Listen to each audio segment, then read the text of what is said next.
আসসালামু আলাইকুম। প্রতিদিন সকালবেলা একটা গরুর ফার্মে কি কাজ থাকে সেই কাজগুলো আজকে আপনাদের দেখাবো। আজকে যে কাজগুলো আমি দেখাবো এই কাজগুলো আমার প্রতিদিন খামারে করা লাগে, তাই আজকে আপনাদের একদিন দেখাবো মোটে মানে কি কাজগুলো করি আমি একটা গরুর ফার্মে প্রতিদিন। খামারে ঢোকার পরে দেখি গোবর দিয়ে একবারে মাখাই ফেলছে ফুল ঘরটা, এরকম প্রতিনিয়ত মানে প্রতিদিন হয়। আপনারা দেখতেই পারতেছেন মানে কি করছে। আর এই যে আমার 7টা গরুর গোবর মানে এই প্রতিদিন এরকম 7টা গরুর গোবর আমার ফেলাইতে হয়। এখন অনেকেরই ইচ্ছা থাকে যে গরুর ফার্ম করবে, ঠিক আছে, মানে ইচ্ছা থাকলেই যে সম্ভব হবে তা না, আবার ইচ্ছা থাকলে সম্ভব হবে, মানুষ পারে না এরকম কোনো কাজ নাই। মানে এই জায়গা প্রচুর কষ্টের কাজ, ঠিক আছে। এখন আপনারা ভাইবে চিন্তা তারপরে যদি কেউ গরুর ফার্ম করতে চান করবেন। এখন আমি মনে করি যারা গরুর ফার্ম করতে চায় মানে তাদের আগে থেকে একটা আইডিয়া নেওয়া উচিত, মানে এরকম দেখা উচিত যে কিরকম কষ্ট হয়, মানে কিরকম পরিশ্রম, এই সব দেখে তারপরে মানে এই কাজটা শুরু করার মানে আমি চাই উদ্যোগ নিক। কারণ এইটার উপরে যদি তার আইডিয়া না থাকে, ঠিক আছে, তাহলে অবশ্যই আমি মনে করি সে লস খাবে। এই জন্য আমি মনে করি আগে দেখুক তারপরে সে উদ্যোগ নেক। তাতে সে যেইভাবে দেখুক, আমি বলতেছি না যে ইউটিউব ভিডিও দেখুক, ঠিক আছে,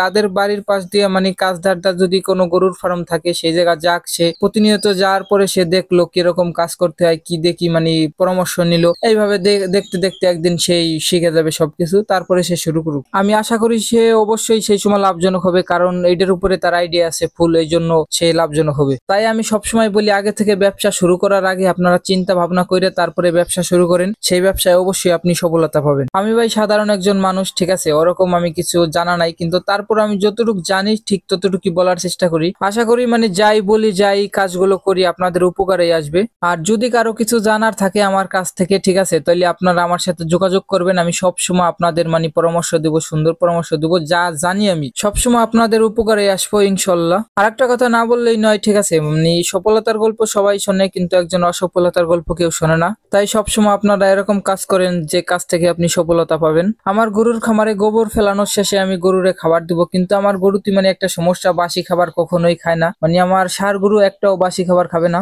এখন রাত্রে যে খড়গুলো আমি দিতাম সেই খড়গুলো মানে কিছু খড় থাকতো, মানে হালকা কিছু খড় থাকতো, সেই খড়গুলো যদি আমি পরিষ্কার করে না দেই তাহলে করে ওই খড়গুলোর সাথে মানে অন্য খড় দিলে কিছুই খাবে না আমার গরুটি। আমি আগের ভিডিওতে দেখাইছি যে এই গরুটা আমি কাকার কাছ থেকে কিনছি, ওই আমার কালো গরুটা কাকার কাছ থেকে কিনছি। সেই গরুটা কাকার টেন যখন ছিল তখন মানে সবকিছুই খাইছে, কিন্তু আমার কাছে আসার পরে সে বাসি খাবার খাবে না, মানে একটু মুসল্লি হয়ে গেছে। যাই হোক, আমার গরুর গুলোর খাবার পরিষ্কার করার পরে আমি মোটর চালিয়ে গড়ার ভিতরে পানি দিলাম। এই কাজগুলো আপনারা জানি ভাইবেন না, মানে এই কাজগুলো আজকে তোমাতেই শেষ, এই কাজগুলো প্রতিনিয়ত আমার প্রতিদিন করতে হয়। তাই বলতেছি যারা গরুর ফার্ম নতুন করে করবেন তারা মানে একটু কাজগুলো দেখেন। পানি দেওয়া শেষে আমি ভুসি করে দিব। আর বর্তমান আমার গরুর তো একটু পাতলা পায়খানা করতেছে, এই জন্য মানে আমি ভুসির সংখ্যা একটু কম দিব। আলহামদুলিল্লাহ যে আমার গরুগুলোর এখনো কোনো সমস্যা নাই, মানে আজকে থেকে একবারে ঠিক হয়ে গেছে। তারপরেও মানে আজকে আমি ভুসির সংখ্যা একটু কম দিব, পানি একটু বেশি দিব, আর কুড়ো একটু বেশি দিব।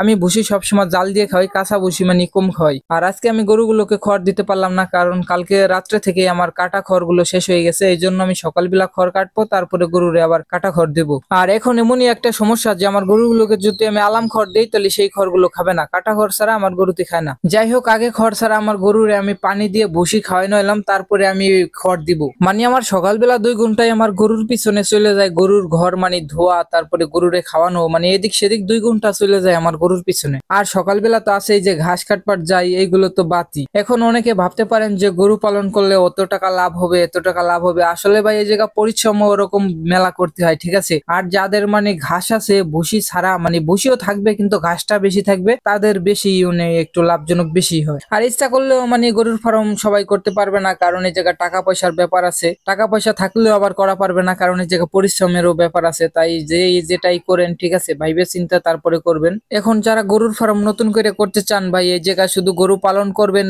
তাইতেই হয়ে যাবে তা না ভাই, এই জায়গা সমস্যারও ব্যাপার আছে। একটা সময় দেখা যায় আপনার একটা গরুর সমস্যা হয়েছে, বড় ধরনের একটা সমস্যা হইতে পারে। তাই যেটা করেন খুব ভাইবে চিন্তা তারপরে করবেন। আর এবার কুরবানির জন্য আমার 2টা গরু আছে, সবাই আমার জন্য দোয়া করবেন, আমার গরুগুলোর জন্য দোয়া করবেন, যাতে আমার গরুগুলো সুস্থ থাকে, আমি যাতে এই পথ থেকে মানে সফলতা পাই। আর এই পাশে আমার 4টা গরু আছে, একটা আমার ষাঁড় গরু আছে আমাদের মানে গায়ের বাছুর, আর আমার 2টা গাভিন গরু, 2টাই আমার গাব গরু আছে, আর একটা আমার ষাঁড় গরু না, ওইটা আমার বকন বাছুর। আজকের ভিডিও এই তোমাতে শেষ। আসসালামু আলাইকুম।